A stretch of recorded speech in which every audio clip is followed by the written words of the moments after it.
2 थिस्सलुनीकियों 1। पौलुस और सिलवानुस और तीमुथियुस की ओर से थिस्सलुनीकियों की कलीसिया के नाम, जो हमारे पिता परमेश्वर और प्रभु यीशु मसीह में है। हमारे पिता परमेश्वर और प्रभु यीशु मसीह में तुम्हें अनुग्रह और शांति मिलती रहे। हे भाइयों, तुम्हारे विषय में हमें हर समय परमेश्वर का धन्यवाद करना चाहिए, और यह उचित भी है, इसलिए कि तुम्हारा विश्वास बहुत बढ़ता जाता है और तुम सबको प्रेम आपस में बहुत ही होता जाता है। यहाँ तक कि हम आप परमेश्वर की कलीसिया में तुम्हारे विषय में घमंड करते हैं कि जितने उपद्रव और क्लेश तुम सहते हो, उन सब में तुम्हारा धीरज और विश्वास प्रकट होता है। यह परमेश्वर के सच्चे न्याय का स्पष्ट प्रमाण है कि तुम परमेश्वर के राज्य के योग्य ठहरो, जिसके लिए तुम दुख भी उठाते हो। क्योंकि परमेश्वर के निकट यह न्याय है कि जो तुम्हें क्लेश देते हैं, उन्हें बदले में क्लेश दे, और तुम्हें जो क्लेश पाते हो, हमारे साथ चैन दे, उस समय जबकि प्रभु यीशु अपने सामर्थी दूतों के साथ धधकती हुई आग में स्वर्ग से प्रकट होगा। और जो परमेश्वर को नहीं पहचानते और हमारे प्रभु यीशु के सुसमाचार को नहीं मानते, उनसे पलटा लेगा। वे प्रभु के सामने से और उसकी शक्ति के तेज से दूर होकर अनंत विनाश का दंड पाएंगे। यह उस दिन होगा जब वह अपने पवित्र लोगों में महिमा पाने और सब विश्वास करने वालों में आश्चर्य का कारण होने को आएगा, क्योंकि तुमने हमारी गवाही की प्रतीति की। इसीलिए हम सदा तुम्हारे निमित्त प्रार्थना भी करते हैं कि हमारा परमेश्वर तुम्हें इस बुलाहट के योग्य समझे और भलाई की हर एक इच्छा और विश्वास के हर एक काम को सामर्थ्य सहित पूरा करे, कि हमारे परमेश्वर और प्रभु यीशु मसीह के अनुग्रह के अनुसार हमारे प्रभु यीशु का नाम तुम में महिमा पाए और तुम उसमें।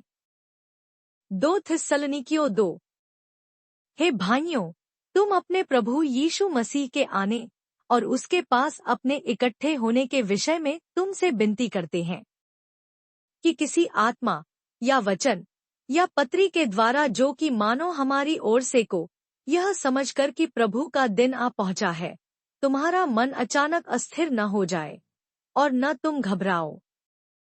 किसी रीति से किसी के धोखे में न आना, क्योंकि वह दिन न आएगा जब तक धर्म का त्याग न हो ले और वह पाप का पुरुष अर्थात विनाश का पुत्र प्रकट न हो, जो विरोध करता है और हर एक से जो परमेश्वर या पूज्य कहलाता है अपने आप को बड़ा ठहराता है, यहाँ तक कि वह परमेश्वर के मंदिर में बैठकर अपने आप को परमेश्वर प्रकट करता है।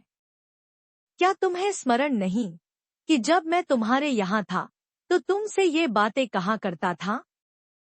और अब तुम उस वस्तु को जानते हो जो उसे रोक रही है कि वह अपने ही समय में प्रकट हो। क्योंकि अधर्म का भेद अब भी कार्य करता जाता है, पर अभी एक रोकने वाला है, और जब तक वह दूर न हो जाए वह रोके रहेगा। तब वह अधर्मी प्रकट होगा, जिसे प्रभु यीशु अपने मुंह को फहुंक से मार डालेगा और अपने आगमन के तेज से भस्म करेगा। उस अधर्मी का आना शैतान के कार्य के अनुसार सब प्रकार की झूठी सामर्थ और चिन्ह और अद्भुत काम के साथ, और नाश होने वालों के लिए अधर्म के सब प्रकार के धोखे के साथ होगा, क्योंकि उन्होंने सत्य के प्रेम को ग्रहण नहीं किया जिससे उनका उद्धार होता। और इसी कारण परमेश्वर उनमें एक भटका देने वाली सामर्थ को भेजेगा, ताकि वे झूठ की प्रतीति करें। और जितने लोग सत्य की प्रतीति नहीं करते वरन अधर्म से प्रसन्न होते हैं, सब दंड पाएं। पर हे भाइयों और प्रभु के प्रिय लोगों, चाहिए कि हम तुम्हारे विषय में सदा परमेश्वर का धन्यवाद करते रहें कि परमेश्वर ने आदि से तुम्हें चुन लिया कि आत्मा के द्वारा पवित्र बनकर और सत्य की प्रतीति करके उद्धार पाओ, जिसके लिए उसने तुम्हें हमारे सुसमाचार के द्वारा बुलाया कि तुम हमारे प्रभु यीशु मसीह की महिमा को प्राप्त करो। इसलिए ये भाइयों, स्थिर और जो बातें तुमने क्या वचन क्या पत्री के द्वारा हमसे सीखी है, उन्हें थामे रहो। हमारा प्रभु यीशु मसीह आप ही और हमारा पिता परमेश्वर जिसने हमसे प्रेम रखा और अनुग्रह से अनंत शांति और उत्तम आशा दी है, तुम्हारे मनों में शांति दे और तुम्हें हर एक अच्छे काम और वचन में दृढ़ करे। 2 थिस्सलुनीकियों 3।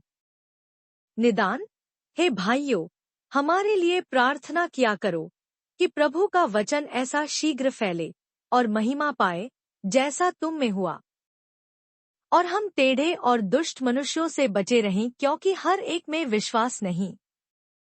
परंतु प्रभु सच्चा है, वह तुम्हें दृढ़ता से स्थिर करेगा और उस दुष्ट से सुरक्षित रखेगा। और हमें प्रभु में तुम्हारे ऊपर भरोसा है कि जो जो आज्ञा हम तुम्हें देते हैं उन्हें तुम मानते हो और मानते भी रहोगे। परमेश्वर के प्रेम और मसीह के धीरज की ओर प्रभु तुम्हारे मन की अगुवाई करे। हे भाइयों, हम तुम्हें अपने प्रभु यीशु मसीह के नाम से आज्ञा देते हैं कि हर एक ऐसे भाई से अलग रहो जो अनुचित चाल चलता और जो शिक्षा उसने हमसे पाई उसके अनुसार नहीं करता, क्योंकि तुम आप जानते हो कि किस रीति से हमारी सी चाल चलनी चाहिए, क्योंकि हम तुम्हारे बीच में अनुचित चाल न चले और किसी की रोटी सेंत में न खाई, पर परिश्रम और कष्ट से रात दिन काम धंधा करते थे कि तुम में से किसी पर भार न हो। यह नहीं कि हमें अधिकार नहीं, पर इसलिए कि अपने आप को तुम्हारे लिए आदर्श ठहराएं कि तुम हमारी सी चाल चलो। और जब हम तुम्हारे यहाँ थे तब भी यह आज्ञा तुम्हें देते थे कि यदि कोई काम करना न चाहे तो खाने भी न पाए। हम सुनते हैं कि कितने लोग तुम्हारे बीच में अनुचित चाल चलते हैं और कुछ काम नहीं करते, पर औरों के काम में हाथ डाला करते हैं। ऐसों को हम प्रभु यीशु मसीह में आज्ञा देते और समझाते हैं कि चुपचाप काम करके अपनी ही रोटी खाया करें। और तुम, हे भाइयों, भलाई करने में हियाव न छोड़ो। यदि कोई हमारी इस पत्री की बात को न माने तो उस पर दृष्टि रखो और उसकी संगति न करो जिससे वह लज्जित हो। तो भी उसे बैरी मन समझो, पर भाई जानकर चिताओ। अब प्रभु जो शांति का सोता है आप ही तुम्हें सदा और हर प्रकार से शांति दे। प्रभु तुम सब के साथ रहे। मैं पौलुस अपने हाथ से नमस्कार लिखता हूँ। हर पत्री में मेरा यही चिन्ह है, मैं इसी प्रकार से लिखता हूँ। हमारे प्रभु यीशु मसीह का अनुग्रह तुम सब पर होता रहे।